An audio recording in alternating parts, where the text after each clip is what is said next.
Yo soy Norca Carolina Hernández Torres, soy la hija del señor José Humberto Hernández Torres. Él era un privado de libertad que estaba en la cárcel de Fénix Lara, de acá de Barquisimeto, Estado Lara. Mi papá era un vigilante, ya llevaba 12 años trabajando en el aeroclub del aeropuerto. Ese aeroclub queda pegado, limita con el aeropuerto Jacinto Lara, de acá de Barquisimeto, pero él como vigilante de una empresa privada, sus funciones eran solamente cuidar los carros y cuidar el establecimiento. Él en ningún momento tenía acceso ni a los hangares, ni mucho menos a la pista, ni a nada de eso que tiene que ver con el aeropuerto. El día 24 de marzo del 2016, presuntamente sale una avioneta de ahí del aeropuerto con una presunta droga para República Dominicana, y él me dice, llorando, me dice: hija, me quieren meter en un problema que yo no tengo nada que ver, es algo de droga y es algo muy delicado. De hecho, él quedó, no podía oír porque fueron los golpes en la cabeza que duró como 2 meses sin oír. Nunca hubo prueba que dijeran que mi papá hacía parte de esa organización que lo estaban culpando. Mi papá estaba recluido en el comando de la guardia. Le da un dolor muy fuerte en parte baja y lo sacan de emergencia y lo ve un urólogo ahí mismo en la comandancia. Y ahí es donde nos enteramos de que mi papá tenía un crecimiento prostático grado 2 y tenía una prostatitis crónica. Las boletas eran muy difíciles de conseguir para sacarlo para el hospital. 5 de julio del 2016 mi papá es trasladado al centro penitenciario Fénix Lara sin una orden de la juez. Lo llevaron directamente para Fénix y ahí empezó nuestra peor pesadilla.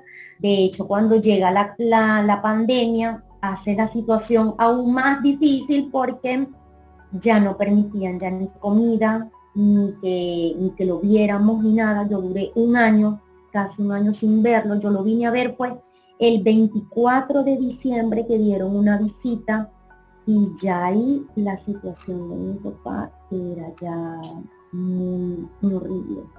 Mi papá ya casi no caminaba, su peso era, de verdad que era muy, muy delgado, o sea, fue una impresión para mí y yo tuve que ser fuerte para no llorar al verlo en esa condición cuando lo vi, cuando yo decía: mi papá está grave, mi papá se me está muriendo.